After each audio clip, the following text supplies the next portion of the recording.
Happy spring, everyone. Are you ready? We've got a couple more inches of winter coming, but this is the time when nature springs. Nature springs into action. We're going to learn all about it on this week's episode of the State of Greater Western New York Report. We've got a special guest who's actually written a book about the different seasons and what you can find in nature. And she's going to share that with us on today's episode of the State of Greater Western New York Report, which is brought to you by... Each week, our community makes history. Each week, you make history. And each week, there's only one source to turn to for the first take on history. You know what that is? Subscribe to the Sentinel right now to discover the history being made in your own backyard. The Linden Honeoye Falls Lima Sentinel. More than just your news, it's your history. Welcome, everyone, to this edition of the State of Greater Western New York Report. Join us each episode as we discuss fantastic topics ranging from history to science to the strange and the wonderful, as well as the treasured spirit with which our region has infused America. We challenge you to consider all things Greater Western New York, from our region's very beginnings to how it inspires, how it empowers, and why it is so admired.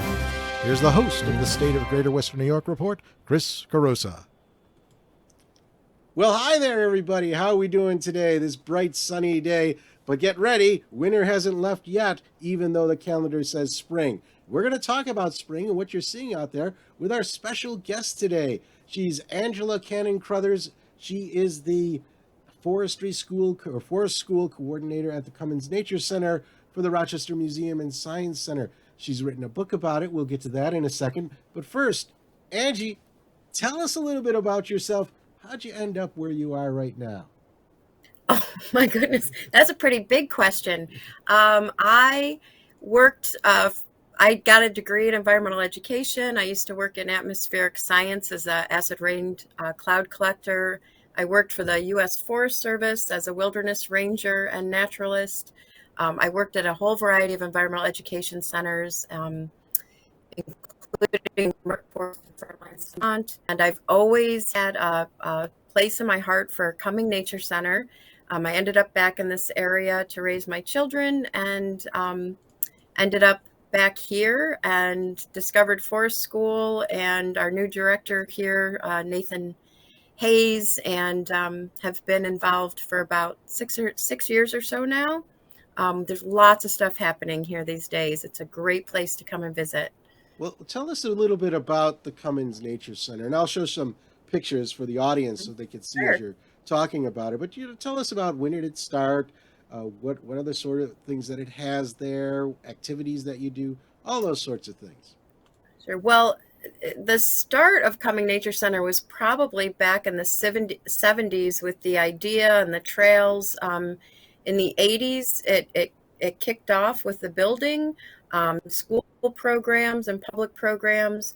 There are 950 acres on the property. We have a lot of beautiful wetland, a lot of beaver activity, the beautiful pines where, we have ceremonies, yoga in the pines, orchestra in the pines.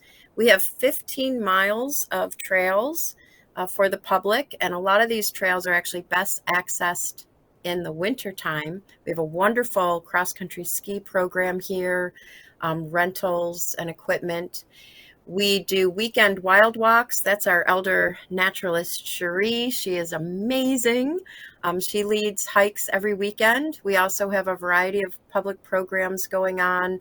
Right now, it's our maple sugaring weekends. We have pancake breakfasts. We have an interpretive trail that leads out to the sugar house with lots of maple science information and history along the way. We do school programs throughout the year. We also have a forest school, which runs 4 days a week. Most of the kids come here 1 to 2 days a week for 6 hours a day, totally. And we have a high school program called the Walden Project, which meets 5 days a week throughout the year. And just a wonderful place to have a picnic, to hike with your friend or your family. And yeah, come check out. We have activities going on all the time. Excellent. Well, let's talk a little bit about your book. You recently published a book called Changing Seasons in the Finger Lakes. I'll put a little picture on here so that people can see it. There it goes. And it's tell us I could guess what inspired you to write the book, but it's a bit of a challenge always to write a book. Just tell us a little bit about how you overcame any sort of obstacles when it came to writing the book. Well, I've done a couple of books, children's books, novels, and nonfiction, and this one is a collection of nature writing that I published in different newspapers over the region for about 10 years. And I did some of my favorite essays and stories. I compiled them in this book. I submitted it to Cayuga Lake Books, which is located in Ithaca. They were having requests, and anyway, I won the award for creative prose in 2019. The book came out, and it's been really a lot of fun. It's about changing seasons in the Finger Lakes region, which includes upstate New York. It's about changing seasons in our lives too, as far as growing, but also our changing world. So it records and documents a lot of stories about what's happening in nature, what's happening on the larger scale with climate change, and how our lives reflect that. Excellent. The book is available through your normal book sources, Amazon bookstores, probably the Nature Center itself, correct? Yeah, we do have a couple here. Yeah. All right. And do you ever do outreach or say author signings in the local area with this? Yeah, so the book came out unfortunately right before our COVID closings. So I didn't get to do all the marketing that I had wanted to do, but I'm doing book readings and book signings for different places, and still trying to get it out there. It's been a lot of fun. So the book is titled Changing Seasons. There's a word for that, right? It's called phenology. How do we get a word? How do we get a word like that? And I always mispronounce it. So, and I'm sure I'm not the only one. Tell us a little bit about that.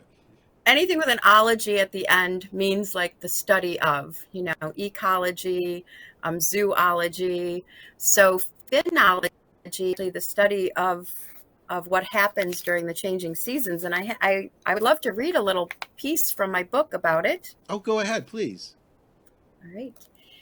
Phenology is the study of seasonal occurrences. Such occurrences are the notable times when the wood frogs first quack or the spring peepers begin peeping. Such quaint records of the past help gardeners know when to plant peas. Morning cloak butterfly enthusiasts recognize when to be peeking under eaves. The feeders of hummingbirds know when to set up their sippers, and fiddlehead foragers learn when to foray. As well, keeping track of daily temperature and precipitation is one way to try and understand the fickleness of weather. The long-term tracking of such seasonal happenings aids all of us in better understanding changing climates in a warming world.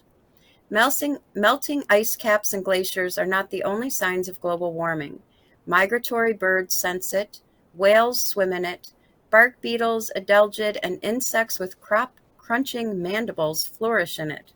Trees and herbs and even soil microbes all react in one way or another to seasonal changes. Such subtle warmth has a tug on all living things. Wow, pretty good writing. Well, thank you. So I actually looked at the book. I don't know if you know, but it's available for free on Kindle Unlimited if you are part of that program, which I think means that you get some credit for that whenever somebody looks at it. So I just gave you some credit this morning when I looked at it. It's a very extensive book. It talks about all the seasons.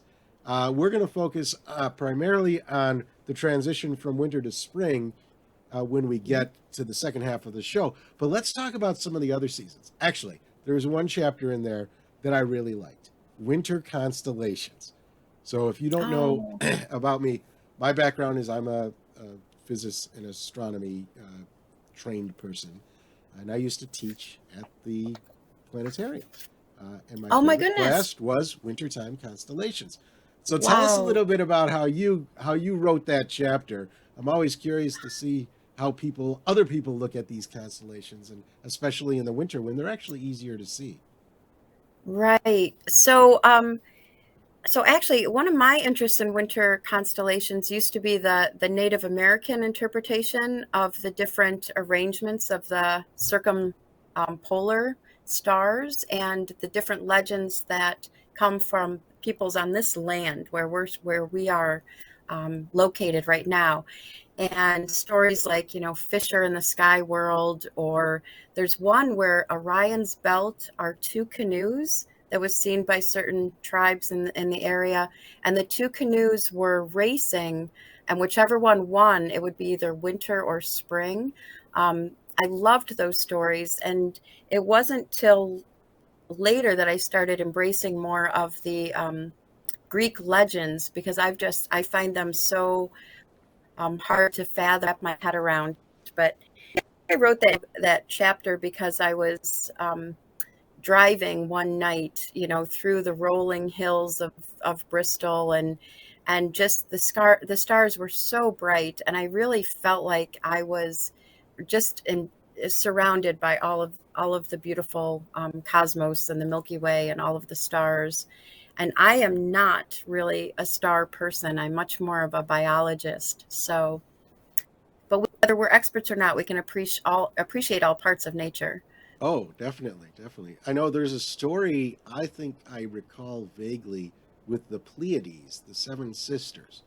And I thought that I don't know if it's an Iroquois based story. I think it was more a Midwest tribe, but I can't remember what it was now. But I don't know. Maybe you might remember. Maybe. Yeah, well, there's actually, I think it was I think there were seven brothers Oh, who okay. end up in the star world, and the sister is she's going up to try to rescue her brothers and bring them back from the sky world. I think I know what you're talking about. So those But stories, all those stories, are fascinating because it not only tells us about the sky a little bit, but it also tells us about the culture that has developed yeah, those stories. There's uh, right. I noticed this other thing in the book. The winter chapters seem to be a little bit smaller than the other ones. Is it because everything's covered with snow and you can't see it, or is there something else about No, winter that? it's because I'm too busy out skiing. I'm just so busy skiing in the winter. I just don't have as much time to write. But yeah, good observation. There is, spring is just such an exciting time. There's something new happening every day. I just heard a phoebe outside the windows here today, and I wrote down quick, first phoebe, and I mean, just every day is full of transitions and excitement and new things happening. So winter is much more quiet and reflective, a little more subtle. We have a couple minutes before the break here, and since we're talking a little bit about winter, there's something that happens in winter that we all delight in this time of year, and that is maple syrup. So tell us just very quickly, what's the weather relevance of maple syrup? What can we tell by the weather when we're going to have a good maple syrup season as opposed to a less than ideal maple syrup season? Right. Well, you need freezing cold nights and days above freezing to start the pressure, the pumping action between the sap in the roots and the tops of the trees. And you need that freeze thaw to create that pumping action. So weather is really important to maple producers. The season for sugaring is actually usually coming earlier. And if you want to catch that nice light flow, our producers need to be ready sometimes the end of January, early mid-February, to catch those first runs. And right now we've still had some runs. We'll probably get another one next week, but as soon as the tree buds start swelling, the season is over. So you got to catch it just right. That freeze thaw, cold nights, warmer days is really important. This is very fascinating because it really kind of morphs into the whole field of agriculture and how important it is to notice the weather and notice the Mhm. patterns of nature if you're going to be involved in the agricultural business. Well, we'll be right back. We have a break, and when we come back, Angie's going to tell us a little about the flora and the fauna in the spring.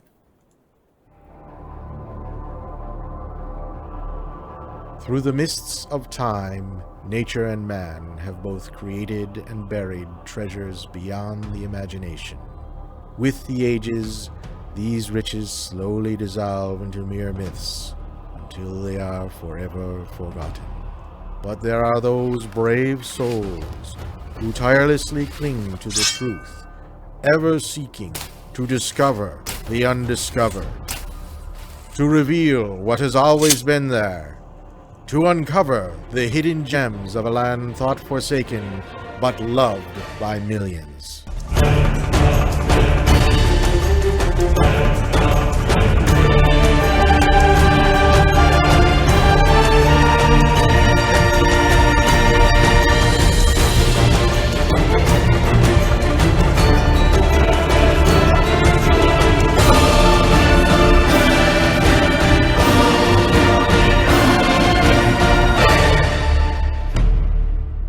50 Hidden Gems of Greater Western New York.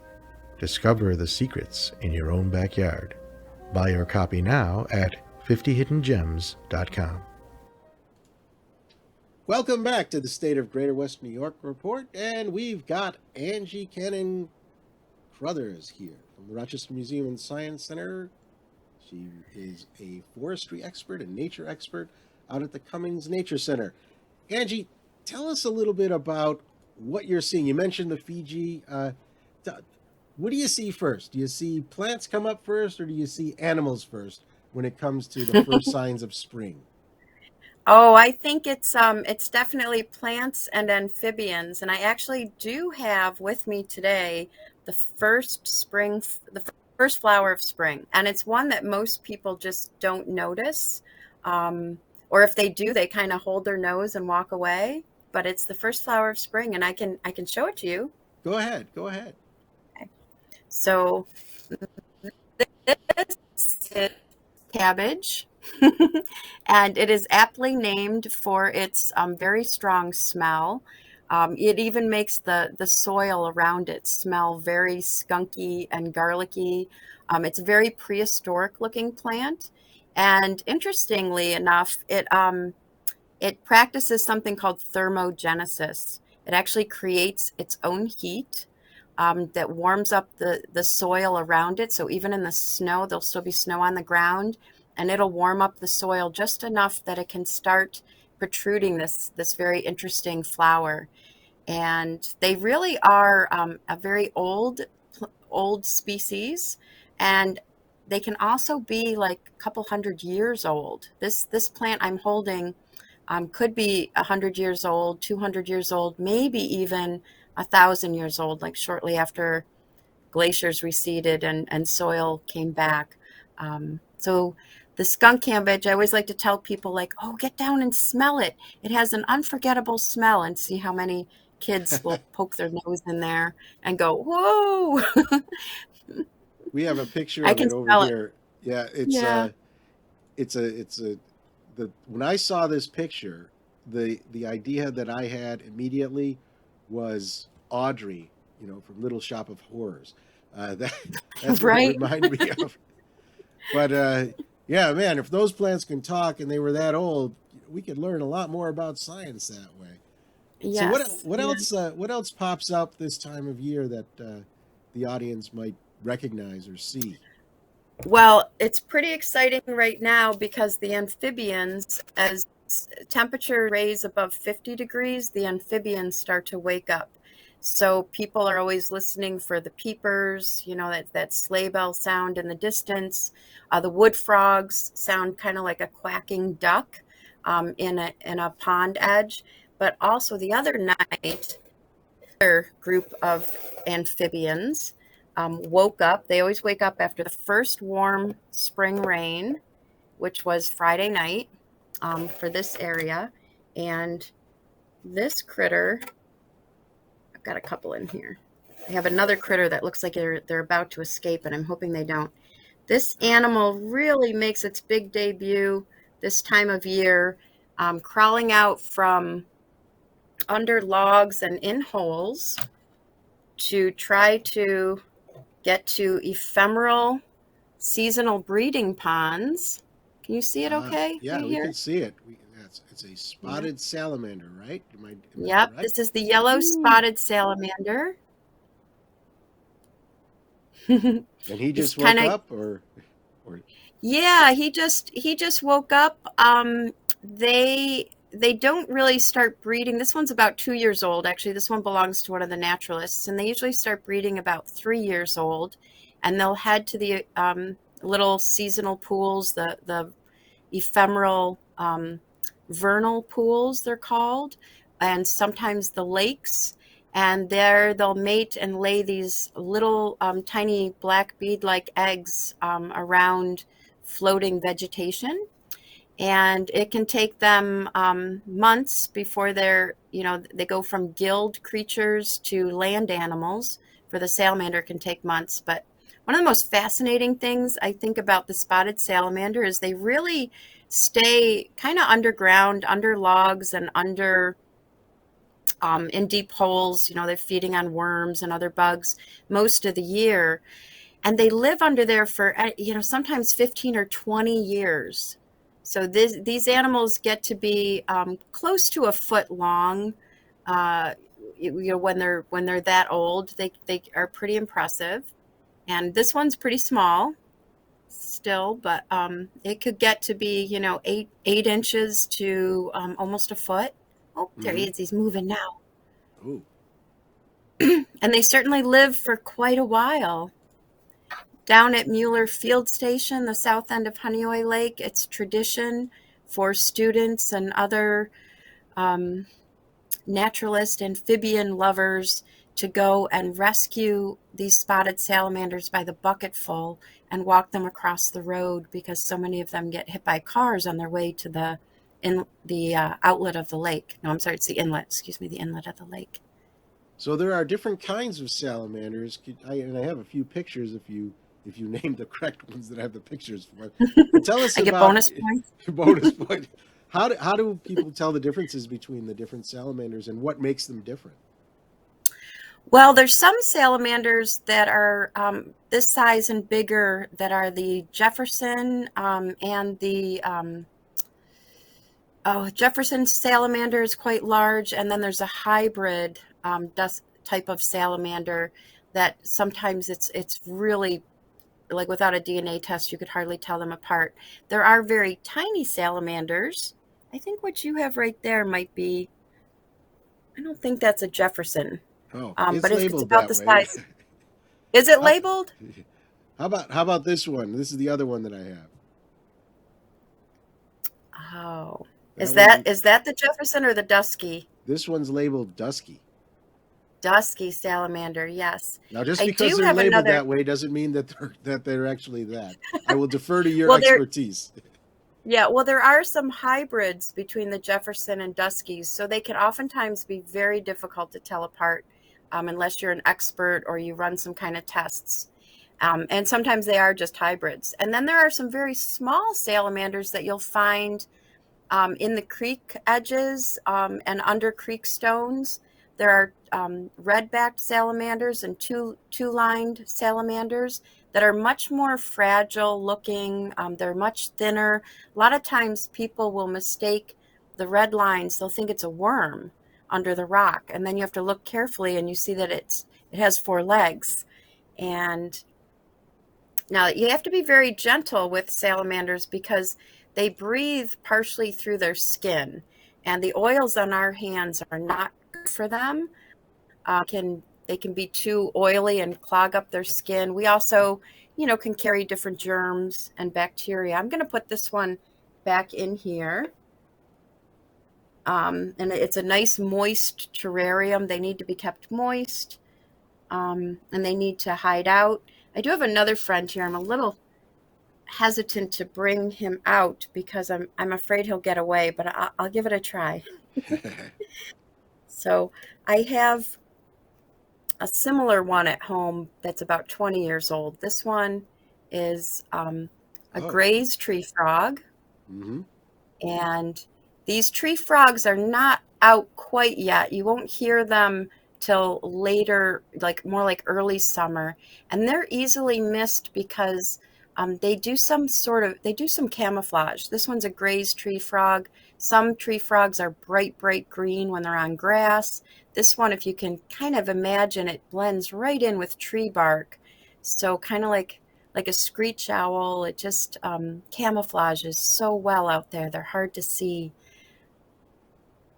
Wow. I guess if you run into one and it croaks and you don't see it, it's gonna scare you. So And these ones don't croak per se. It's more like a trill type of sound. The frog is actually, or the toad is actually an amazing triller, and you'll hear them trilling. Oh, probably by the end of May when they come out to lay their toad eggs. And the long chains, they look like necklaces, eggs along the shore. They do a very large trill. we do have a picture of an American toad. There you You go. can tell that it's American. Its Latin name used to be Bufo americana. It was so easy to remember. They changed it. I can't wait. So, what other sort of things should we be looking for in early springtime? Well, the birds. Oops, I got to get back in here before he jumps away. Yep. All migratory birds are returning. Now, the turkey vultures, you don't think of them as a migratory bird, and some of them do stay around here. Most of them do leave and look for warmer places, warmer updrafts. And the turkey vultures arrived just a couple of weeks ago to this region, as did the red-winged blackbirds. And like I said, today I heard the phoebe. It's a flycatcher, and they are one of our early returners. What's probably coming up next are yellow warblers, and they look very distinctive because they're bright yellow, and you'll see them in shrub-like trees along creek areas, especially. They sing a song, "Sweet, sweet, sweet, I'm so sweet," and then we get a whole bunch of warblers coming in, like the chestnut-sided and the yellow-throated and the cerulean, and just so many warblers. We do have some new sparrows that are just arriving as well. The tree sparrows here, but the song sparrow came in about a week ago. Beautiful song. The sparrows are harder to identify just by appearance, but Cornell Lab of Ornithology has some wonderful tools on their websites to help you identify both song and appearance. And, you don't even have to know their names all the time. Just getting out there and seeing that there's a new bird here and a new bird there is a wonderful way to celebrate spring. We had a question come in this. So, is it true that robins are the first bird of spring, or is that just a myth? Yeah, so they don't start nesting until spring hits, but they flock together. Like there's even a group down at Keuka Lake, and they tend to flock together in areas that have high winds. They are around the winter time, so they're the first you notice when they start like separating and coming in and looking on your grassy lawn for worms. But they don't migrate very far, if they do at all. Excellent. Is there? We have to go in a quick minute, but I just wanted to give you a chance to maybe say something else that I didn't ask that you think might be interesting about the springtime and nature and what people could find out there. Well, I think I would probably just emphasize leaving your dandelions in the lawn as long as possible, because our bees and our solitary bees, they're looking for nectar. They don't have much. So try not to mow too soon, and then just be gentle with the wildflowers. Most of them are pretty fragile. If you pick them, they just die right away. So enjoy them where you see them. All right, Angie, thank you very much, and thank you all for watching and listening. If you're watching live, you're lucky. You get to ask questions of our guests, just like we had back there. If you want to be part of that live audience, you'll get a special invite. Every Thursday morning, we are live Thursday at noon. just go to this site, stateof.greaterwestnewyork.com, and sign up. It's free. You'll get this email with the special link, and you'll be able to be a member of the live audience. Remember, we've talked about a variety of topics, and anytime you might find one that's interesting to you that you'll really want to ask questions about, this is how to do it. So, Angie, thanks again for watching. For those of you who are watching on our Sunday rebroadcast, it's at 1:30 on our Facebook page and YouTube channel. And don't forget, you can always see the episodes, this and other episodes, on our website, stateof.greaterwestnewyork.com. So that's it for this week. Bye-bye for now. Thank you for having me.